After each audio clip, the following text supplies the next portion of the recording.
அனைவருக்கும் வணக்கம். இன்றைக்கி நான் பேச போகிற டாபிக் என்ன அப்படின்னு பார்த்தீங்கன்னா, சொரியாசிஸ் அப்படின்ற செதில் உதிர்ப்படையை பற்றி பார்ப்போம். இதுக்கு என்னென்ன ஃபாலோ பண்ணணும் அப்படின்னு பார்த்தீங்கன்னா, கல்லீரலை சுத்தம் பண்ணணும், குடலை சுத்தம் பண்ணணும், அது இல்லாமல் மலச்சிக்கல் இல்லாமல் பார்த்துக்கணும். இதுதான் ரொம்ப மெயினான விஷயம். இப்போ லிவரை சுத்தம் பண்ண என்ன பண்ணணும் அப்படின்னு பார்த்தீங்கன்னா, ஆமணக்கு இலை, கீழாநெல்லி இலை, கரிசலாங்கண்ணி இலை, பொன்னாங்கண்ணி இலை. அதுவுமே பொன்னாங்கண்ணி இலை, நாட்டு பொன்னாங்கண்ணி இலை கிடைச்சா நல்லது. ஓகேங்களா? இல்லைன்னா விட்டுடுங்க, பொன்னாங்கண்ணியை ஆப்ஷனில் விட்டுருங்க. இது 4 இலையுமே எடுத்து அது கூட 1 ஸ்பூன் சீரகம் போட்டு நல்லா அரைச்சி, அது கூட மோர் கலந்து நல்லா அடித்து அதை வடிகட்டி காலையில் வெறும் வயிற்றுல குடிங்க. இது மாதத்தில் 3 நாள் கண்டினியூஸாக குடிங்க. கண்டினியூஸாக குடிக்க முடியலன்னா வாரம் ஒரு முறை குடிச்சிக்கோங்க, தப்பில்லை. அடுத்தது என்ன பண்ணணுன்னா, முடிஞ்ச வரைக்கும் வாரம் ஒரு முறை நல்லெண்ணெய் தேய்ச்சி சுடு தண்ணியில் குளிங்க. அடுத்தது குளிக்கும் போது என்ன பண்ணணும் அப்படின்னா, நீங்கள் டெய்லியுமே குளிக்கிற தண்ணியில் ஒரு ஒரு அரை ஸ்பூனாவது விரலி மஞ்சள் தூளை போட்டு குளிங்க. அப்போ ஸ்கின்னில் எந்த இன்ஃபெக்ஷனும் வராமல் இருக்கும், இம்யூனிட்டியும் ரைஸ் ஆகும். அது இல்லாமல் உங்களுக்கு ஆப்ஷன் இருக்குது அப்படின்னா, வேப்பிலையோ இல்லை நெல்லிக்காய், காட்டு நெல்லிக்காய் இலையோ கிடைச்சாலும் அதை நீங்கள் அதில் போட்டு ஊற வச்சு, நைட்டே ஊற வச்சு அந்த தண்ணியில் காலையில் நீங்கள் குளிக்கலாம். அது ஆப்ஷனல் தான். அது ஃபாலோ பண்ண முடிஞ்சால் நீங்கள் அதை ஃபாலோ பண்ணுங்கள். ஓகேங்களா? அதுக்கு அடுத்தது அதே மாதிரி வீக்லி ஒன்ஸ் கம்பல்சரி வேப்பிலையும் மஞ்சளும் போட்டு ஆவி பிடிங்க. ஆவி பிடிக்கும் போதுமே ஸ்கின்னோட இம்யூனிட்டி ரைஸ் ஆக ஆரம்பிக்கும். அடுத்தது மெடிசனாக என்னென்ன எடுத்துக்கலாம் அப்படின்னு பார்த்தீங்கன்னா, இது இம்யூனிட்டியை கரெக்ட் பண்ணுற மாதிரி மெடிசன்ஸ் இதில் ரொம்ப நல்லபடியாக வேலை செய்யும்.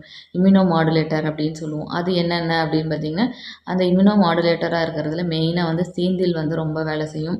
சீந்தில் சூர்ணம் இம்காஸ் பிராண்டில் நல்லா வருது. அடுத்தது கரிசலாங்கண்ணி சூர்ணம் வருது.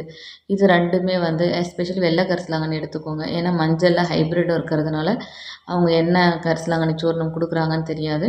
ஸோ வெள்ளை கரிசலாங்கண்ணி சூர்ணம் எடுத்துக்கோங்க. இந்த சீந்தில் சூர்ணம், கரிசலாங்கண்ணி சூர்ணம் ரெண்டுத்தையும் கலந்து நீங்கள் அது பிஃபோர் ஃபுட்டு தான் முக்கால்வாசி சித்தா மெடிசன்ஸ் எடுக்கும்போது நல்லா வேலை செய்யும். ஒரு மார்னிங் 7 o'clock இந்த சூர்ணம் 1 ஸ்பூன் அளவுக்கு எடுத்து தேனில் கலந்து குடிக்கலாம். இல்லை தண்ணியில் கலந்து மோர் மாதிரி ஆற்றியும் குடிக்கலாம். இல்லை மோர்லேயே கலந்தும் நீங்கள் குடிக்கலாம்.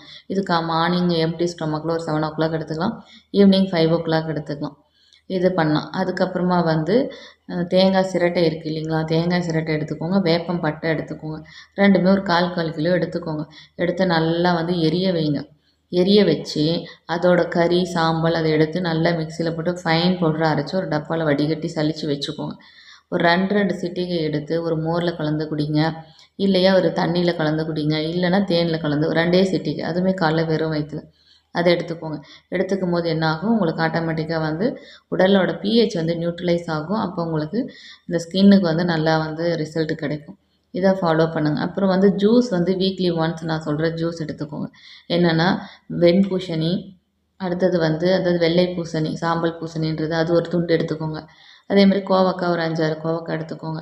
அதுக்கப்புறமா வெள்ளரிக்காய் ஒரு அரை வெள்ளரிக்காய் எடுத்துக்கோங்க. கூட கொஞ்சமாக ஒரு சிட்டிகை மஞ்சத்தூள் எடுத்துக்கோங்க. கொஞ்சமாக சீரகம் எடுத்துக்கோங்க. அப்புறமா ஒரு 2 மிளகு எல்லாத்தையும் போட்டு நல்லா மிக்சியில் அடித்து வடிகட்டி அது கூட வேணும்னா நீங்கள் மோர் கலந்துக்கலாம். கலந்து அதை வாரத்தில் 1 முறை 2 முறை குடிங்க.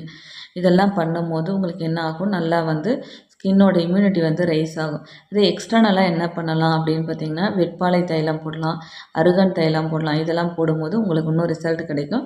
மெயினாக பார்த்திங்கன்னா ரொம்ப ரிலாக்ஸாக இருக்கணும். அது ரொம்ப மெயின். முடிஞ்ச வரைக்கும் 4 பேருக்கு உதவி செய்யுங்க. உதவி செய்யும் போது ஆட்டோமேட்டிக்காகவே உங்கள் மைண்ட் ரிலாக்ஸ் ஆகிடும். இதெல்லாம் ஃபாலோ பண்ணி பாருங்கள். ரிசல்ட்ஸ் கமெண்ட்ஸில் சொல்லுங்கள். நன்றி, வணக்கம்.